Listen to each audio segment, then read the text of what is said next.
Episode 250 of the Bevan James Eyles Show, an interview with psychologist Dr. Goodwin.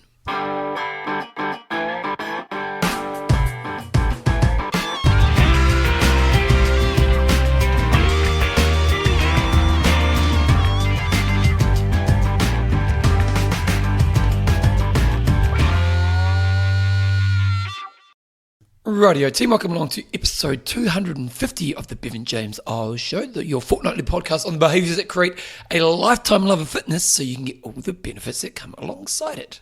Got a really cool interview today, actually. I've got an interview with a psychologist by the name of Dr. Goodwin. And it was really cool. You know, he's obviously very very knowledgeable man in this area, but we had some really cool, just a really cool discussion. And it's just some nuggets he's sitting there. And I can't even remember, I did this interview about 10 days ago, so I can't actually remember what nuggets hit me really, really well. But he just, a couple of statements he said, and I just thought, wow, that's really insightful statements. So I think we talk about, health and fitness. And interestingly, he's written a book on kind of the emotional journey of dealing with like plastic surgery. He's based in LA, so it was really interesting having a discussion around this stuff as well. So we're putting that interview up pretty quickly. I'm not going to go into too much detail into other things today, just because the interview is quite long. But I will say one thing.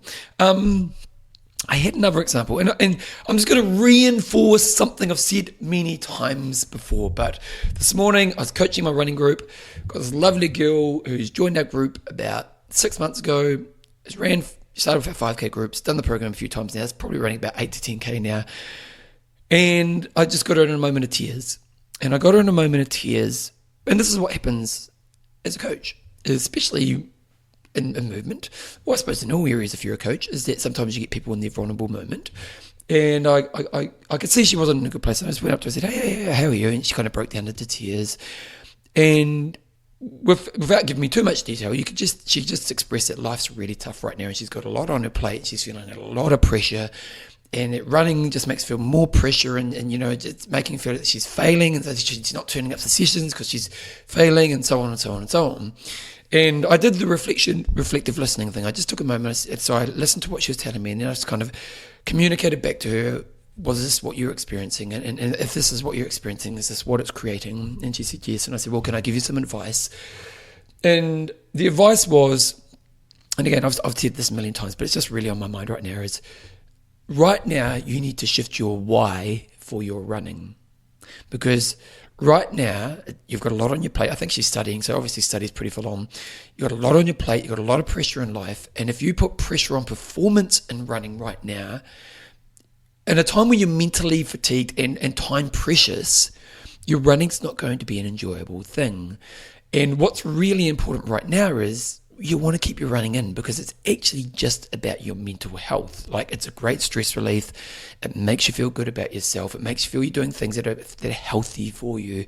And so I said to her, in this moment, this is not a performance time for running. Your main job right now is to shift your why for your running. And your why for your running is turning up for you to have a moment in your day for mental health.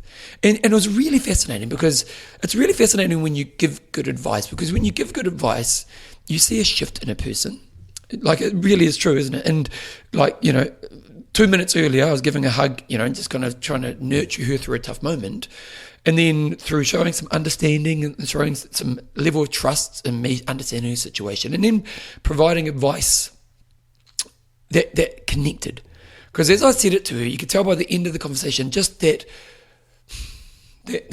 representation of the state she was in was completely different. And and she kind of walked away, kind of jogged off with a bit of a smile on her face, and she was in a much better space. And I just think it's a really important thing, because why is this important right now? Well, we're going into a pressure time of the year, particularly if you're in like my part of the world. Like, going into Christmas is a pressure time of year, and exercise often falls away because we feel we suck at it at this time of year. And I just think sometimes in life, there's times for performance. With exercise, there is times when you're aiming for a goal and you do just need to sharpen up. You do need to use good motivational tools. And if you are being a bit slack, you need to kind of, harden up and work through it. But there are times in life where you go, you know what? Putting that performance aspect on my athletic or my movement patterns or my movement side of my life is not the wisest thing for me to do. And all I need from exercise is the mental benefits of it. Like going back to this girl I was talking to this morning, if she didn't exercise for this time, it's almost a harder way through it because life's creating pressure for her. And if she wasn't exercising, she doesn't have a healthy stress release. She may, get more stressed. She may put weight on. I don't know if she's not the kind of girl who looked like she was struggling with weight, but you know what I mean? Like, there's a cost to not exercising. If we can keep exercising in a time of high pressure, then you'll manage the high pressure moments better. And so, again, I guarantee I've talked about this on the show a lot of the times, but it's just a really important thing to reinforce because it's quite kind of present in my mind right now. If you're in a place where you're finding you're falling away from exercise because life is full on and life's coming in with you with a lot of pressure and a lot of kind of demands in lots of different areas, and then you think about exercise and it just feels like high pressure as well, change your why. My why for exercise right now is just my mental health. And as I said before, with this girl, as soon as I gave that to her, you could just see a shift in why she thinks, you could just see a shift in her state. And so it's just something to think about. So again, I'm not going to spend too much on talking about other things before we get into today's interview because it's a really cool interview. But I just thought I'd share that with you because it's kind of on my mind. Now, before I put the interview on, I am going to say a big thank you to my patrons. These are people who give some of their hard-earned money my way every time I release an episode of the show. And when you become a patron, you get a cool nickname. Actually, I haven't had many new patrons recently, so if you've been thinking about becoming a patron, go on, do it. All you need to do is go to my website, bevanjameseyles.com, and go to podcast, support me, go through the process, and every time I release a show, you basically just donate as much as you want to towards the show. These are some of the people who have become patrons. We've got Darren, Dangerous Busain, we've got Sarah, the Oracle Hill, we've got Scott, Akadeka Young, David, the Unstoppable Storm Hale, and Powell, the Mystery. These are, and also Karina, Lifting Higher Hirschman. Karina just did a marathon over in Germany, and she's going to New York to do a marathon soon as well. So love your work, Karina. Also, if you enjoy my work and you haven't got my new book, I Will Make You Passionate About Exercise, you can check that out at Passion About Exercise.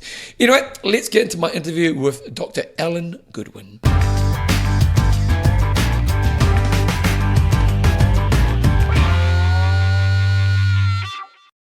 Okay, team, I'm very excited to have Dr. Alan Goodwin on the show. He is a man who's doing some really important work around personal coaching, psychology, and all this kind of important stuff around helping people be higher level self. So welcome to the show. Thanks very much. I'm really happy to be here, Bevan.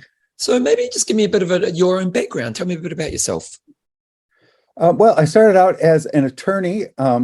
Most of my clients are surprised to hear that. It's probably a good thing. They're not looking for an attorney when they come to a psychologist. But I practice a form of mindfulness-based cognitive behavioral psychotherapy. I earned a doctorate in psychology, in counseling psychology, after becoming an attorney. And so anyway, my practice is, my approach is active, it's strengths-based, it's goal-directed.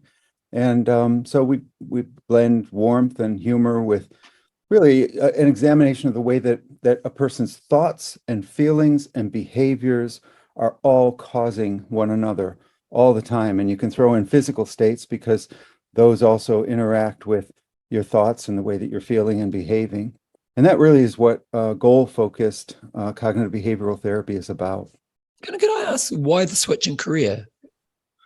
A lot of people think that there's a big difference between the two. And of course, in a lot of ways, there are differences. But a lot of people who become attorneys are really looking to help others. And a lot of attorneys really can be, very positive influences on people's lives.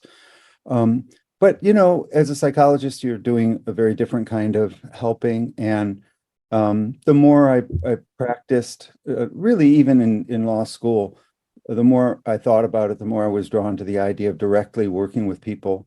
I had an experience with a particular client, I remember, that was sort of like a watershed event that led me to think, all right, listen, talking to myself, your goal here as a lawyer is really not what you're most interested in.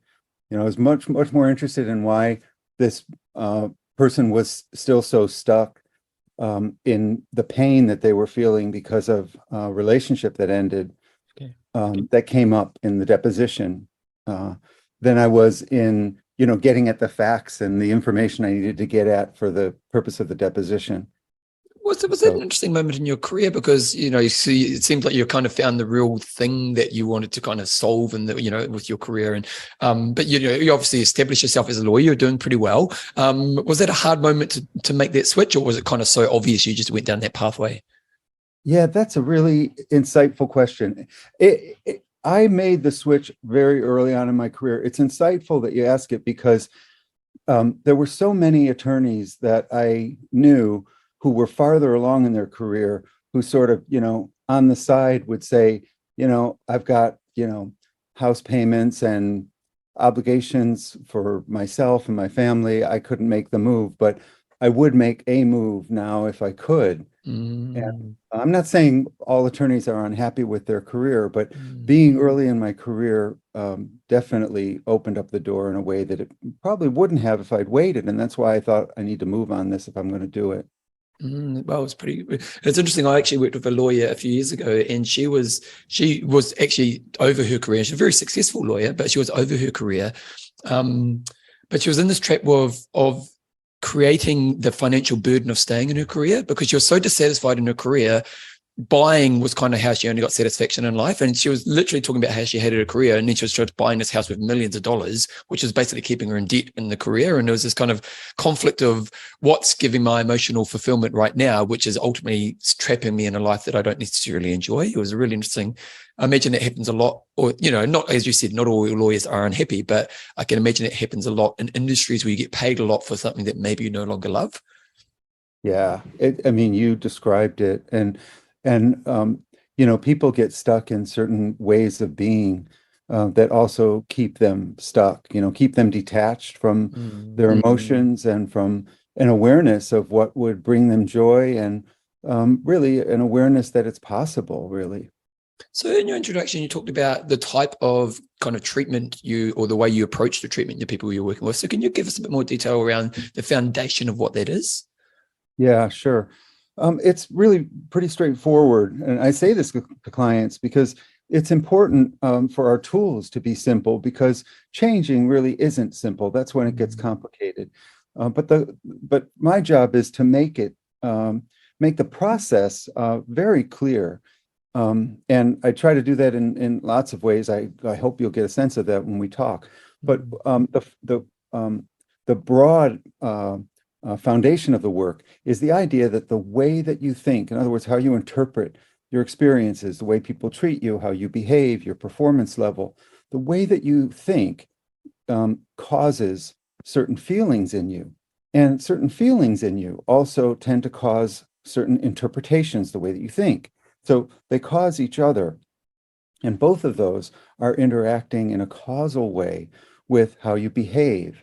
So what I suggest to clients is you think of a behavioral intervention like the Nike marketing line, just do it. Mm. Um, when I'm talking about behaviors, I'm referring to anything that just by virtue of doing it, it tends to have either a positive or a negative effect on how you feel and how you think. So nutrition, exercise, things like meditation, of course, substance use, all of these can have a direct effect, whether you want them to or not, on how you feel and think. And your physical states you can throw in because, for instance, if I'm feeling nervous, I may have an upset stomach or a headache. And on the converse, I may have a headache or an upset stomach, and that leads to certain feelings and thought patterns. And so Mm. they all four really interact with one another: thoughts, feelings, behaviors, and physical states. Thoughts, feelings, behaviors. And can you give us a really good example of a typical example of what that would look like in somebody's life? Okay, somebody with anxiety about going out in public and not looking good enough, Okay. having a bad hair day or whatever it might be, might not go out into public because they are thinking that they need people to view them a certain way. And so their behavior is affected. They don't go out, or they excessively manage their appearance because of the thoughts that they have and the really powerful feelings that they attach to their thoughts. So in other words, the thought isn't just, I want people to, admire the way that I look. The thought is, I need people to think of me and view me a certain way and feel a certain way about me when they see me. And if I don't have that, it will be unacceptable to me. And so you see how that way of thinking triggers a very intense feeling state, which then leads to, the behaviors of like, excessively being careful about how you look, or being shut in, staying at home because you don't want anyone to see you. So I suppose when you're working with a client, because there's kind of a multi-dimensional approach to this, isn't there? Because you are looking at those 4 different components. What were they again? It was feeling, behaviors, state. What were the 4? Oh, it's the way that you feel, Yeah. the way that you think, the way that you behave, and your physical feeling states, your body, how your body feels. Okay. And so when someone comes to you, because there's a lot there, isn't there, when you kind of break down the kind of those different areas and what they represent and how much there is to all those different areas. What's your start point? Oh, well, we start with what's bringing them to me. In the initial session, I'm just finding out what's causing them to contact me. And at the same time, what I'm trying to understand is who they are. So in goal-directed cognitive behavioral therapy, we do look at the past, but we're really limiting how much we look to the past. It's not sort of aimless storytelling about the past. What it is really trying to understand how certain patterns of placing certain demands on the world and on yourself began. And so your relationships with your family members are important, and past romantic relationships in your life are important, and any successes or failures or challenges you've confronted. All of these contribute to, forming the person that you are today. Mm-hmm. And that's what we're looking at, these patterned ways that get repeated of thinking certain ways and feeling and behaving. And from there, the process is getting a deep understanding of what's created where they are right now. And you're saying it's more of a goal directed. So then it's more about kind of setting a pathway where we're trying to point you towards, and then building a set of tools and structures around how they progress towards that. Yeah, exactly. It's pretty analytical. So, for instance, the book that I've written is really directed at a particular kind of anxiety. It's about anxiety connected to cosmetic procedures, but it's related to what we were just talking about, because the pressure to look a certain way, especially with social media, is so intense for so many people. What we would try to do is examine, for instance, a good example. You hear people talk about expectations. Don't have expectations in life, and then you'll sort of, you'll be happy. Yeah. But really, that's helpful, but it'd be more helpful, and I think more precise, if what we were to identify is not expectations, but demands. So if someone goes out in public, it's, perfectly understandable for them to want and even expect people to treat them with kindness. Well, probably not expect, because there will be people who won't be kind because of their own problems. Yeah. But to want it, the problem comes about when people demand it, whether they realize it or not. They're really going out, and they're going out with a thinking state that people must treat me a certain way, must react to me a certain way. So you see how that's something we can totally grab onto and look at. What's leading you to, walk around with that sort of rule inside you that you're enforcing on people in your own mind. And why is it damaging? Why is it the demand? Why does that create problems? Yeah, it's a great question. I mean, that's really key. And one of the ways that we can work, I think, constructively with this is by using compassion. If we think of So the answer to your question is because other people can't do it. A lot of other people. Some people So, can do it. so you're going to be set up for failure, basically. You're going to be set up for disappointment, or those negative emotions you kind of talk about. Exactly. Yeah. And if you so the question is, well, how do you cut them slack? How do you cut those other people slack? How do you be accepting of them treating you badly? And one way is the tool of compassion. If we think Mm. of compassion, not just as like niceness, but really as something different. If we think of compassion as viewing another person within the context of their struggle, Yeah. and we don't take their bad behavior toward us so personally. Because I can have more sympathy for who they are in that situation, which allows me not to take so much ownership upon myself. Yeah, exactly. I mean, it's like if someone's walking toward you with a cane and, their cane slips on the pavement as they approach you and they fall into you, you don't get angry with them, Yeah. because their limitation is right in front of you. And so another way of thinking of compassion is about broadening our definition of limitations. We are all walking around with limitations all the time Yeah. that are affecting our behavior. Mm. What about when you get people who are malicious to you? Because there are people in our lives who are actually just damaging and deliberately damaging towards us. Does compassion help there? I'm not what's your thoughts on that? Yeah, that's a good question. Because you do get those people, don't you, where you get people who are deeply unhappy and deeply dissatisfied within themselves, but they are just trying to bring you down.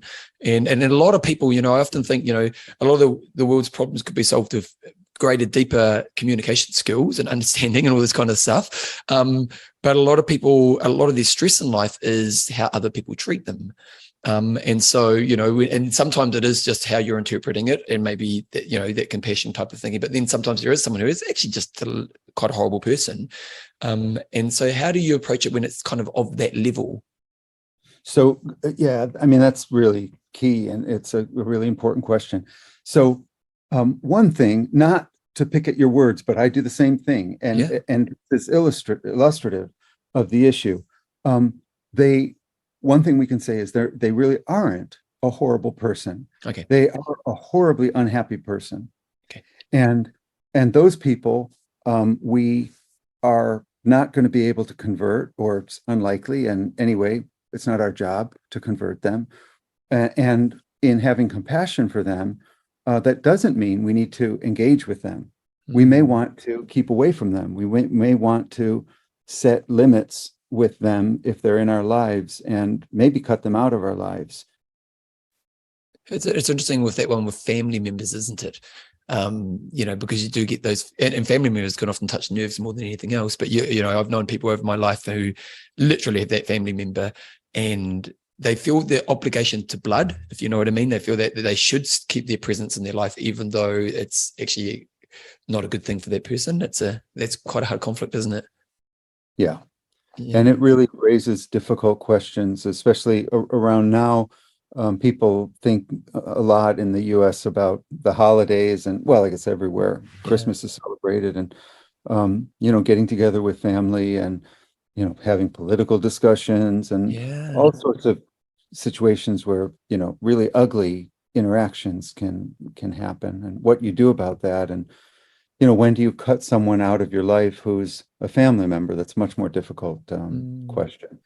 So compassion's one of the tools that you try to teach people. You seem like meditation is a big part of your process as well. So talk us through why you feel that's important and how you kind of approach that. Because I've meditated since I've been 19, and I've done it every day, and I'm now 45.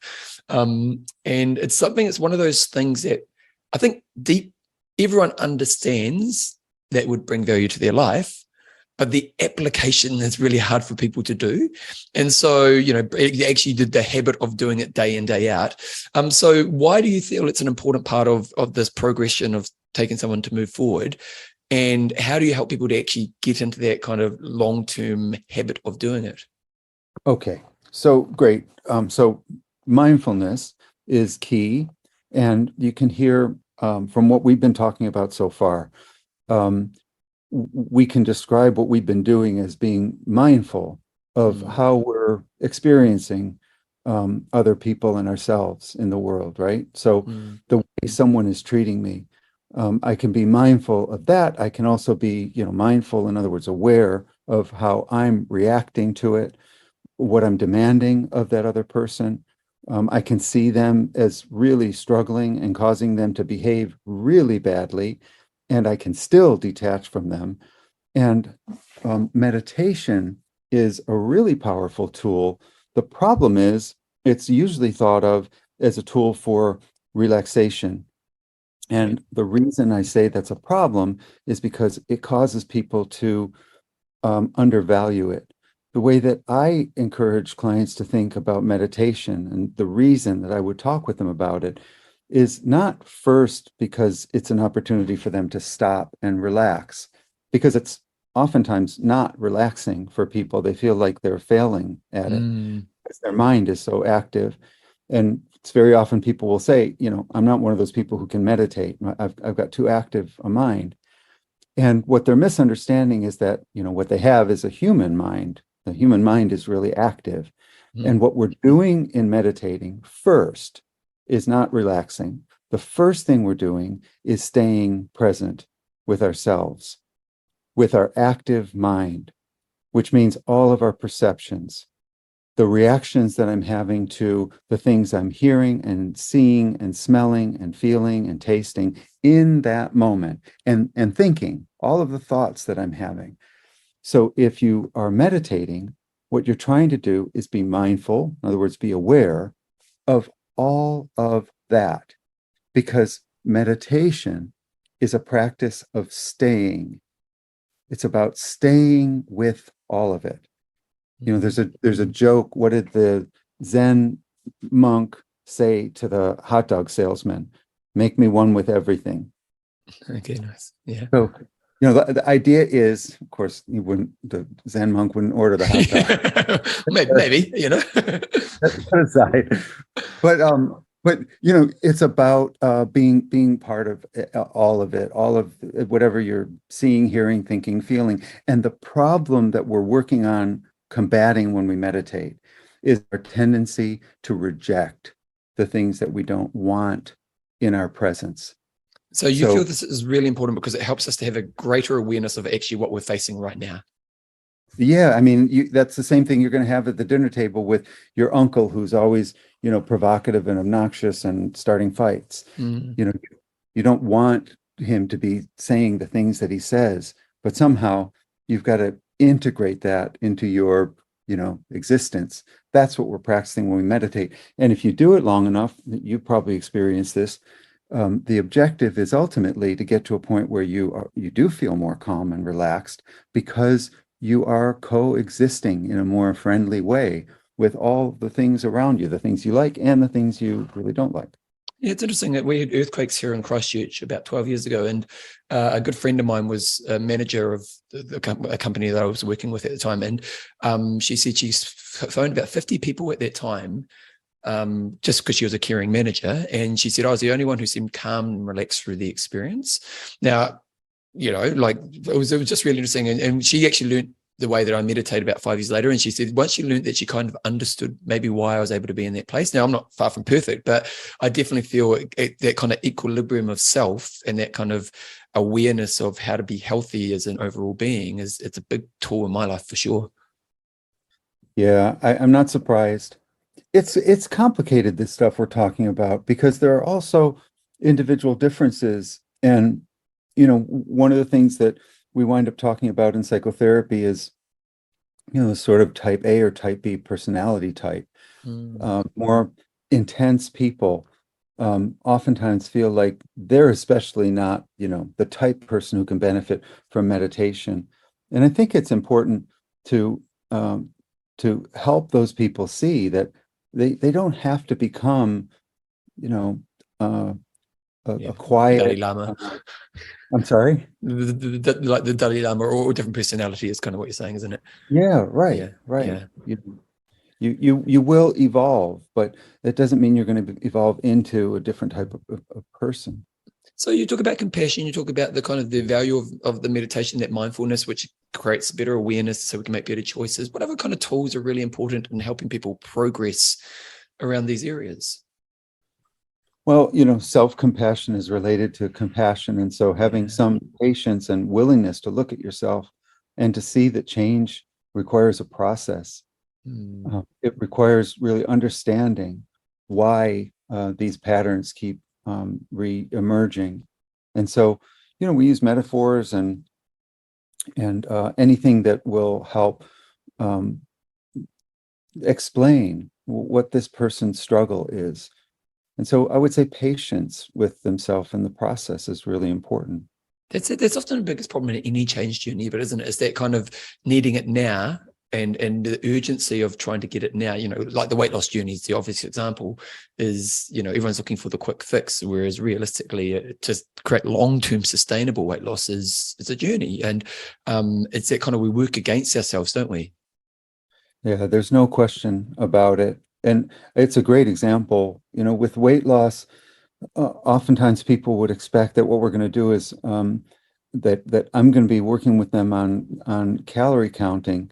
And really, the really important role that a psychologist can play in the process is about helping them to identify the ways that they're not treating themselves well.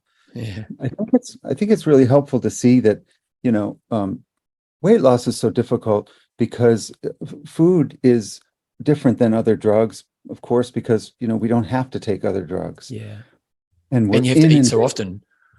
You have to eat often, and you're inundated with advertisements of people who are eating all these, delicious foods that are drugs. They do have an effect on the way that we think and feel. And so you've got to find some kind of balance. But the point is in the psychotherapy, what we can look at is, are you setting yourself up for needing that medication? Mm-hmm. So just like someone might medicate, we can medicate in an unhealthy way with meditation. Even healthy things can be used in unhealthy ways. Meditation practice can be used as a way of detaching from the world. Yeah. Well, you see, because of I see that in exercise. I work in exercise, and you see there's a lot of people who look healthy from the outside, but actually exercise in a really unhealthy way. It adds in a way to escape the thing that they actually need to really work on. Oh yeah. Yeah. And go ahead. You can say Well, something. what's really interesting in our world is that you get rewarded for that. So if you are an unhealthy eater and you put on weight, there's a stigma that comes with that. There's kind of a shame. There's all that stuff that comes alongside that. Whereas in our world, especially in this kind of social media world, is being an extremely fit person is people think you get respect, you get rapport, you get you get admiration. So you get admiration and all this positive stuff, even though you may be doing a behavior that's actually unhealthy for you. And so it draws people more towards it for the wrong reasons. Yeah. And one signpost that people can use to identify this is compulsiveness. If you think of the word Nice. compulsive, Yeah. it's the feeling of being feeling compelled to do something. And people can be feeling compelled to exercise obsessively, excessively. Mm. Um, And I think a good example of that is that when, like I was that person myself when I was younger. I'm not anymore. I still exercise a lot, but when I was younger, if I got injured, I couldn't stop. I had it compelled, and I just make my injuries worse. Whereas nowadays, if I get an injury, it's like, okay, well, here's what you're going to do. You can pull back, and it's a much healthier place. But that's an example of where the person who exercises too much, where every sign's telling them they need to pull back physically, but they can't emotionally. Yeah. Yeah. It's complicated. People who have success in bariatric procedures, who lose weight, have a much higher incidence of alcohol abuse. Oh, really? And so there's a complicated dynamic going on there of a shifting of compulsive behaviors. Some people preserve the weight loss by becoming compulsive in exercise and in fitness, which, like you said, looks really healthy and in some ways is healthy, but some ways can be not healthy. Can I ask, as someone who's helping other people, Because I imagine you get your rock stars, the people who kind of just jump on board and kind of everything you do, they kind of take on board. But I also imagine there's people who it's quite difficult to actually get them to do and sustain the work. What kind of percentage wise would that sit? Where would that sit? And when you do get people who actually do the work and actually, because let's be honest, the change comes from doing the consistent work. What's the key to that? From your perspective, from the person who's trying to support these people? Yeah, it's a really good question. I think I shouldn't attach a percentage to it only because it's so there's so many different factors. If someone's coming and they've been abused since childhood, they're going to be real resistant to trusting anybody, including me. And so what we'll accomplish will have to be on a certain timeline that fits for that person. And I play a really important role in helping them tolerate that. Oftentimes, people are coming to me. So, for instance, someone who struggles with anxiety and depression is demanding too much. They are reacting with intolerance to themselves and to other people. And that's why they're feeling, anxious, which is a form of nervousness, and also sadness, which is a form of depression. And wouldn't it make sense that they're also going to get down on themselves and on me and on the work and on the plan, because they're tending to react that way, to not have the staying power because they're expecting things to fail them, including themselves. And so what I've got to be doing is trying to head that off and trying to encourage self-compassion and patience and respecting the process. It can be difficult to strike that balance because I also have to be instilling hope.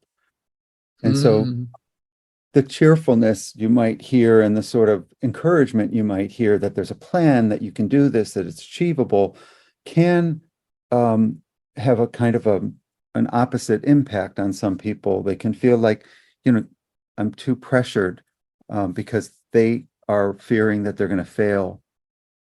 And the more positive I feel about the program I'm offering, the more it could activate their fear of failure. This will really confirm that I'm inadequate as a person. So I suppose for yourself, you have to be very delicate, but also going back to that mindfulness, you need to be really aware of the nurturing that you're taking someone through. Yeah, I mean, it's been well known in my field for decades that the most powerful predictor of success in psychotherapy is the relationship between the client and the psychotherapist. So that's where it begins. It begins with me and that person having a connection where they feel like they can trust me to sort of, get down in the mud with them and sift through this stuff, figure it out. But it's really interesting because you think of all relationships, that word trust. If we think of the relationships we have in our lives, which are the strongest relationships, that's often the strongest thing, isn't it? So as a therapist, how do you build trust? And I'm sure there's a million ways you do it, but how do you approach building that trust with the people you work with? Yeah, it's about being yourself. It's about making an authentic contact with another person, communicating your intentions really clearly, communicating that it's a safe place. And so it's about being clear about what my personal philosophies are to the extent that it's relevant. I don't want to fill the space with myself and who I am, but to whatever extent it'll help the client feel safe, I do want to be responsive to any curiosity they may have about that. So, for instance, sharing humor. You would think that a psychologist wouldn't be sharing humor because this isn't a place where we're coming for jokes. Well, that's not really true. It is a place where we're coming to make contact with another person.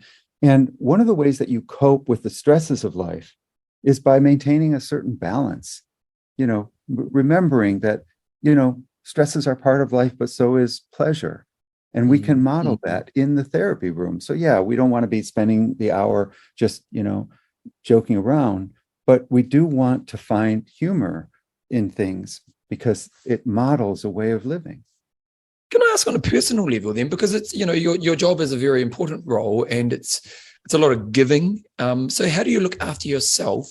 Because there's a lot of people, and not even necessarily just in your environment, but a lot of people who live in worlds where they give a lot.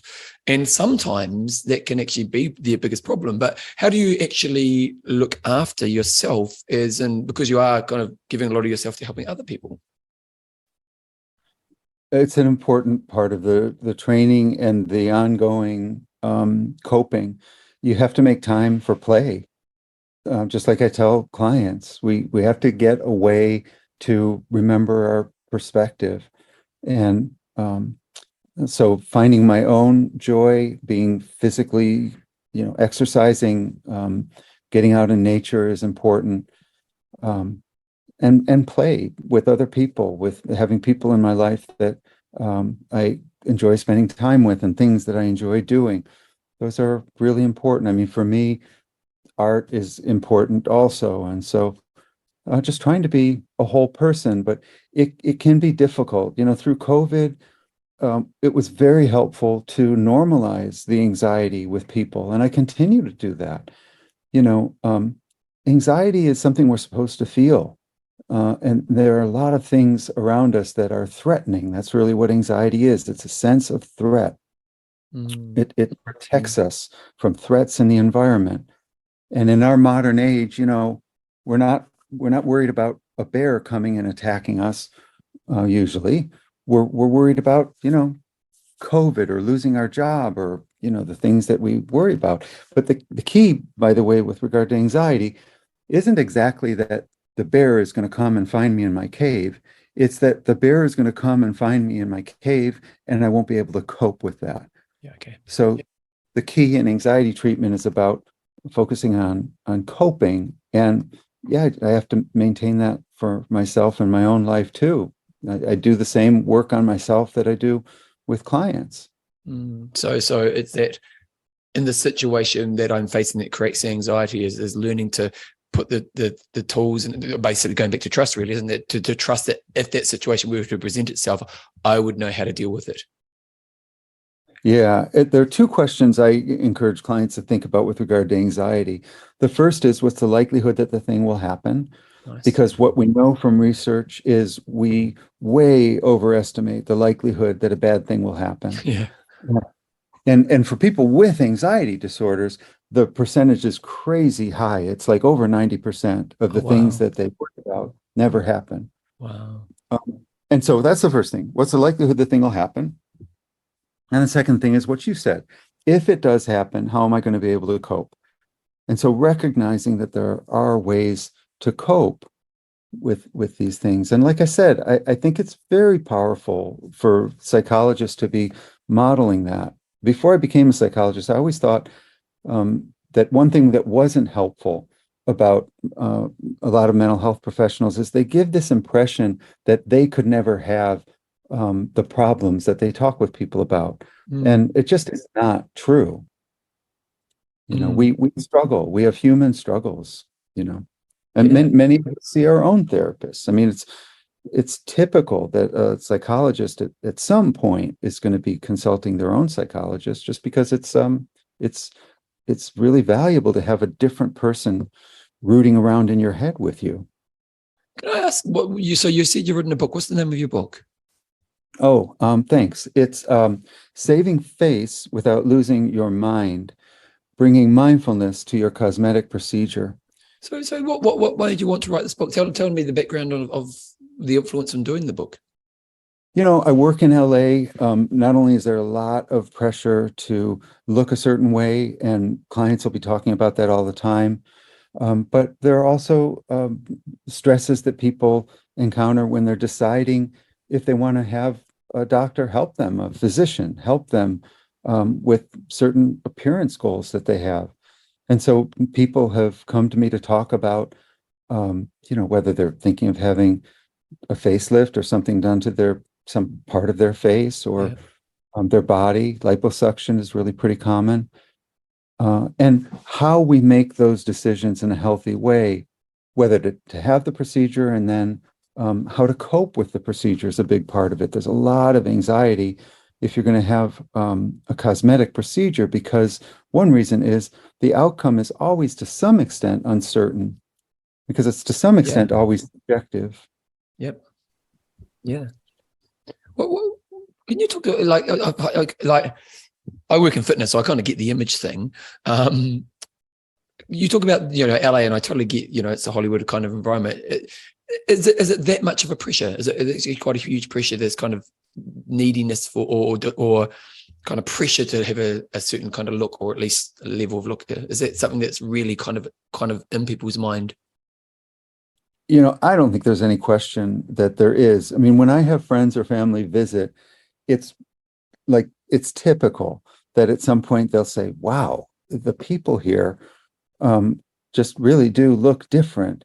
And it's not that everybody is thin or everybody's had cosmetic work done, but you definitely do get a sense that there's there's a there's a presence of that. And I think there's a lot of pressure now everywhere because of social media. Yeah. In Los Angeles in particular, a lot of people are involved in the entertainment industry, and whether they're in it or they're trying to get into it, appearance is, very important.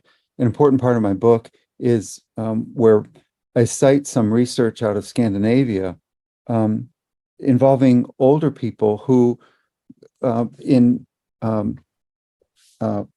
in case histories, the research was case history work. It was qualitative. This isn't about big numbers of people that they were surveying. These are individuals who were interviewed intensively. And what they found from these people is they said, I'm not looking to look 25. What I'm trying to do is preserve a certain way of interacting with other people. And we live in a world that tends to be ageist, and so tends to attach certain beliefs about the appearance of age, like this person looks unhappy, or they look angry, or they look tired.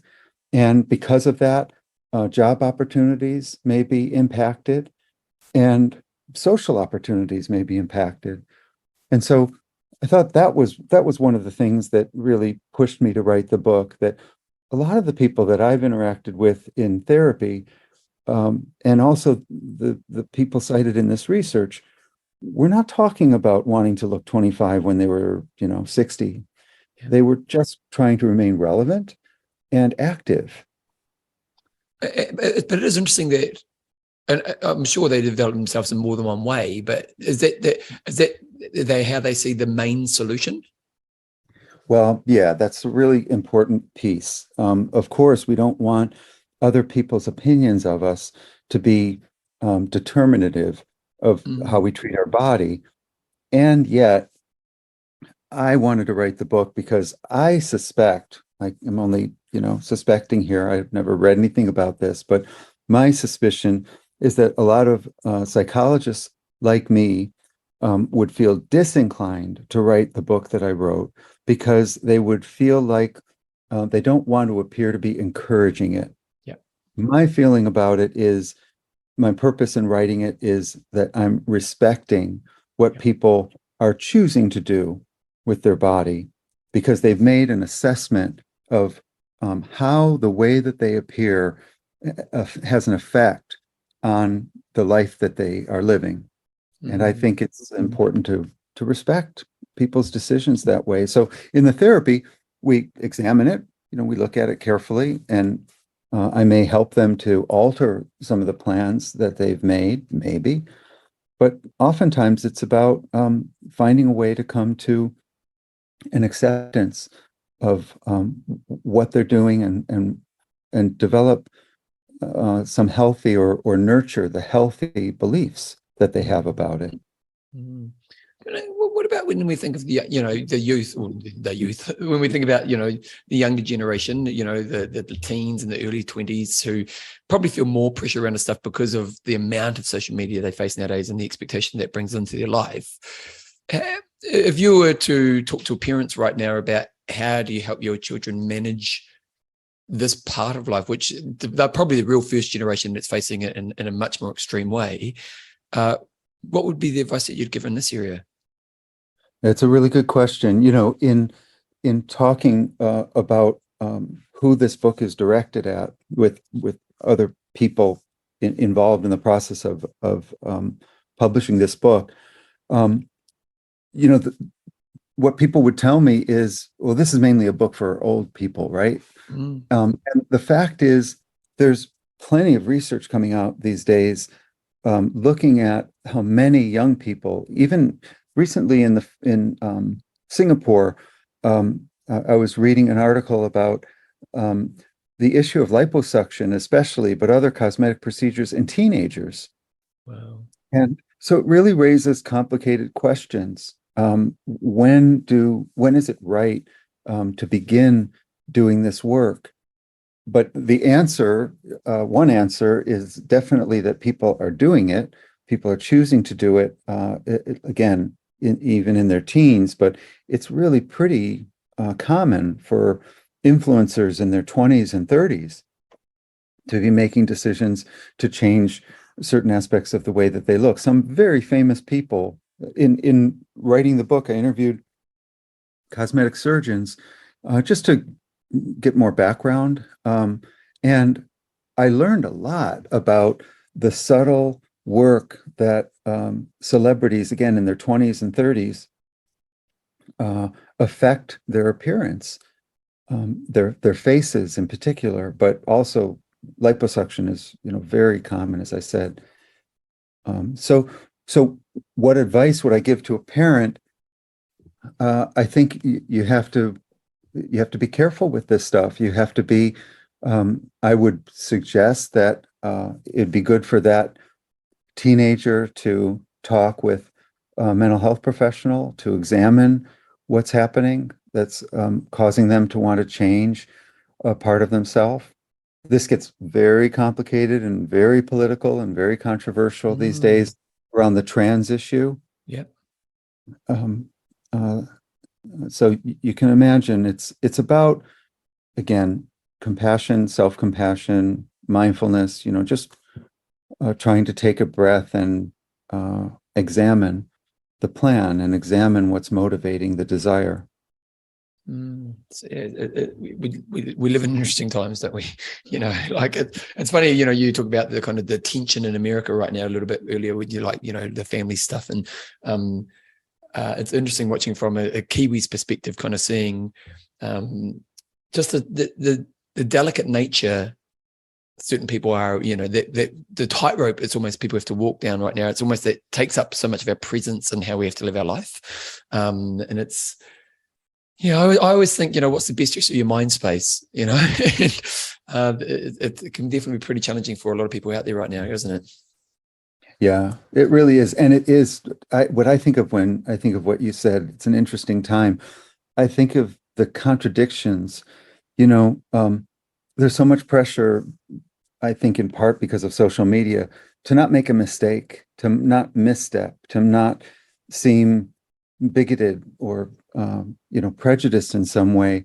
And yet, I've done some reading in the cosmetic surgery world, and you see this other weird kind of thing or contradictory thing that happens, which is, for instance, you can walk into a cosmetic surgeon's office and in different places in the world where they specialize, for instance, in eye procedures, and the physician would just, come right out and say, so do you want Japanese eyes or do you want Chinese eyes or do you want, um, and in other parts of society, we would think, wow, that's really racist. And in that doctor's office, with that individual of whatever ethnicity deciding that they want to change the appearance of their eyes, it's, perfectly acceptable and considered respectful. And Yeah. so it is sort of contradictory, We Yes. want to be affirming the way different people look from different cultures, but we also want to be respecting on an individual level. If this person who is from whatever culture wants to change their appearance, should they, if they're of sound mind, be able to change it and to change it in the particular ways that they want? And that's where that plastic surgeon would be coming from and saying, yeah, I can give you an eye that looks like, this culture or that culture, whatever you want.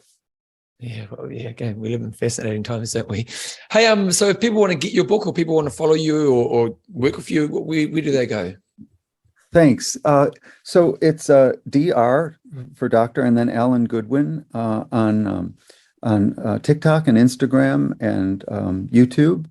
And my website is also dralangoodwin.com. And Now, I is your book try on to your put website? I'm just on your website right now. Where would they go to get your book? yeah, we've got to get a book page up on the website, Okay. and I think it is not yet because the book is coming out in November this month. Okay. But Okay. again, the title is Saving Face Without Losing Your Mind, Bringing Mindfulness to Your Cosmetic Procedure.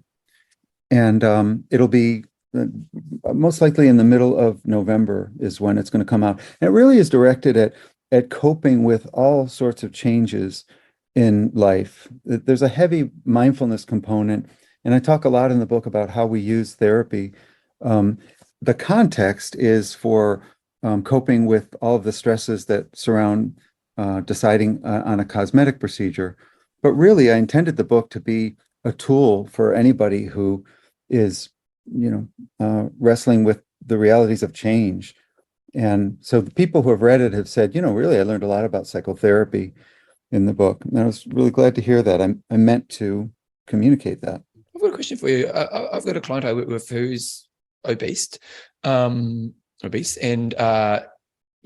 quite a bit overweight, and works hard, but has never really lost never really got to the place she needs to get to. And she's always fighting between, should I get the operation or not? Would this book be good for someone like her? I think so. Yeah, I think so. I mean, I only hesitated a second just now because, you can imagine when you're writing a book like this, you edit out a lot of different choices. You have to make choices. Yeah. And I had examples of stories of people who were going through this process that you're describing your client going through. And, of course, you can't tell that person whether they're going to be happy with it. But what tends to be helpful, I think, is to let the person know there are, many, many people who have had those procedures and felt like any of the disadvantages that they've experienced have been outweighed by the benefits. There are people who feel differently about it, though, and the success rate is really dependent on the procedure and also the individual. Some procedures have a lot higher.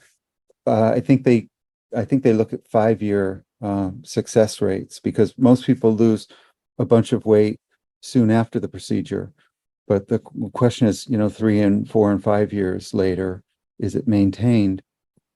But I know people personally who, would have said they would absolutely do the procedure again because it changed their life. So I don't mean to be a shill. I don't mean to be selling the procedures. It's just the reality for some people. And the reason I think I'm so glad you asked it is because from a psychological perspective, many of those people didn't have the procedure because they shamed themselves for their weight. They said, if I were just not so lazy or not so unmotivated or not so whatever, I would just do it. I would just lose the weight. I'm not one of those people who, has to have a procedure in order to lose the weight. So they shame themselves for it.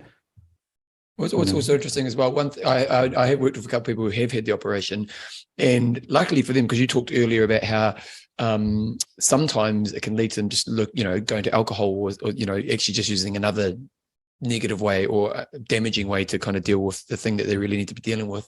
But two of the people I can think of right now, they basically said by getting the surgery, it made them realize it was never really about the food. It was actually this bigger thing that they needed to work on.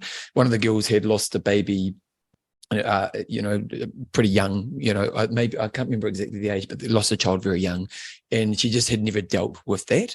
And once she had the surgery, she just realized, oh, jeepers creepers, I actually need to deal with this thing. And then she was able to. And so as much as she was much physical, healthier person, mentally she actually worked through the real stuff that she probably needed to be working through. And that's where, so working with someone like you would ultimately be helping, again, working on the right thing is probably the most important thing, isn't it?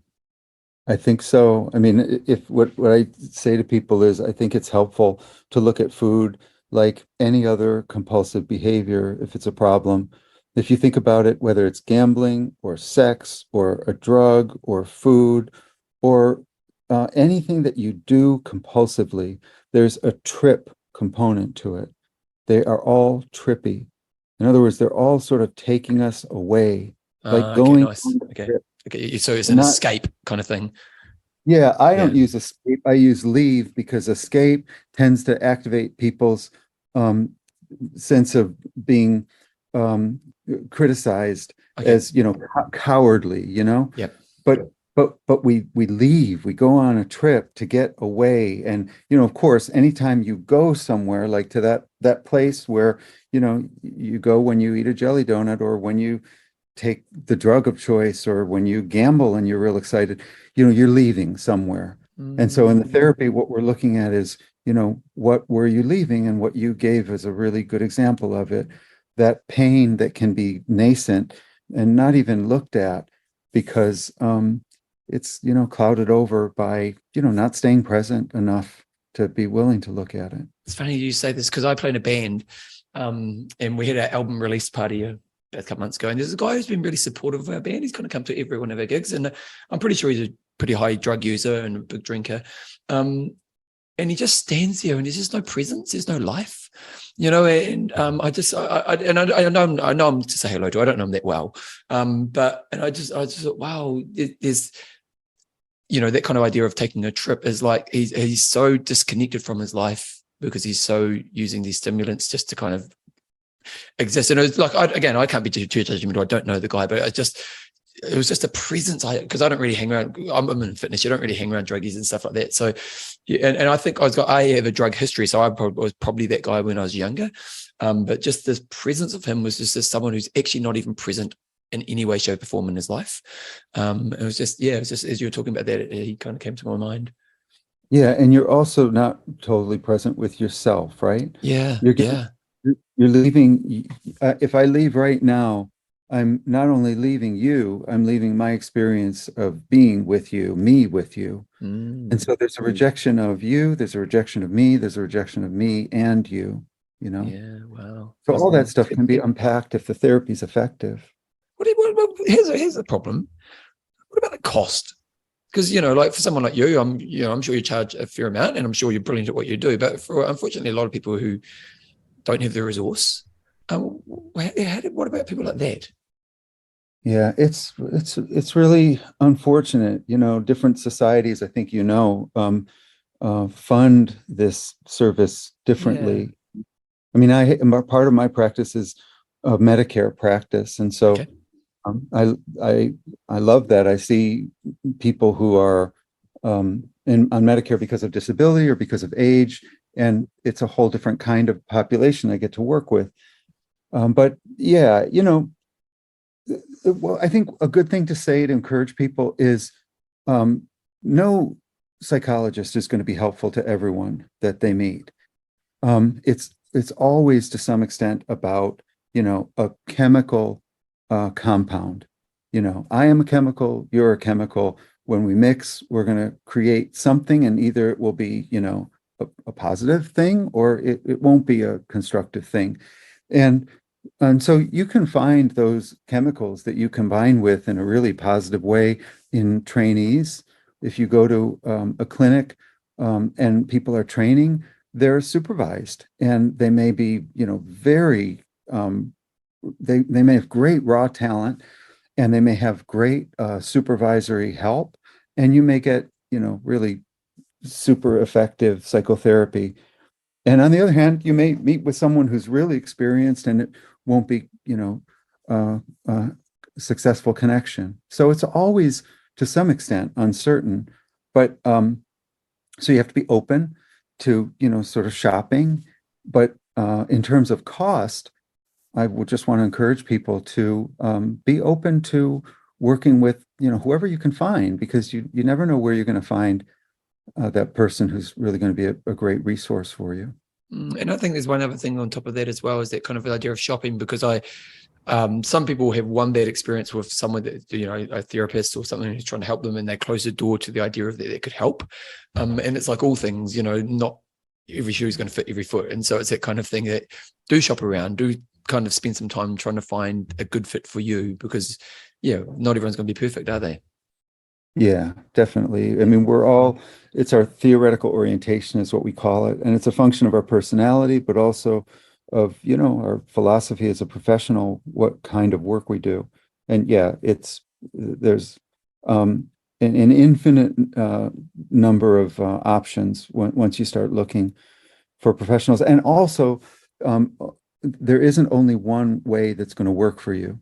So don't feel like you have to find the person that you feel most comfortable with and safe with from the minute you meet them. In fact, I had a client recently who was really funny. And in the first session, she said, "Yeah, I saw your videos online, and I thought you looked a little weird, but I'll give it a try." Just a laugh. Yeah, and I told the person that recently, and they said, "No, I didn't say weird. I mean, you just look very serious." I have a funny story. I've written a couple of books myself, and there was a guy came up to me at the gym, and because he was a pretty high level lawyer and he was a pretty intelligent guy, and I just didn't think he thought fitness professionals were that intelligent. He comes up, he goes, "Have you written that book, Bevan?" Like, "Yeah, I wrote the book." He goes, "But did you actually write it?" And I was like, "Yeah, I wrote it." So, well, I'm impressed. I think it's a bit of a backhanded compliment, but we take it. Yeah, it's funny. Hey, well, thank you so much for your time. So your website is DR for doctor, no period after it. And then my name is Alan, Alan. Last name is Goodwin, Goodwin, dralangoodwin.com. Okay, I'll put a link to it in the show notes, guys. Thank you so much for coming on the show. It's been really interesting having a discussion, and keep up the good work you're doing. Thanks, Bevan. It's really, really nice meeting you. Thanks a lot.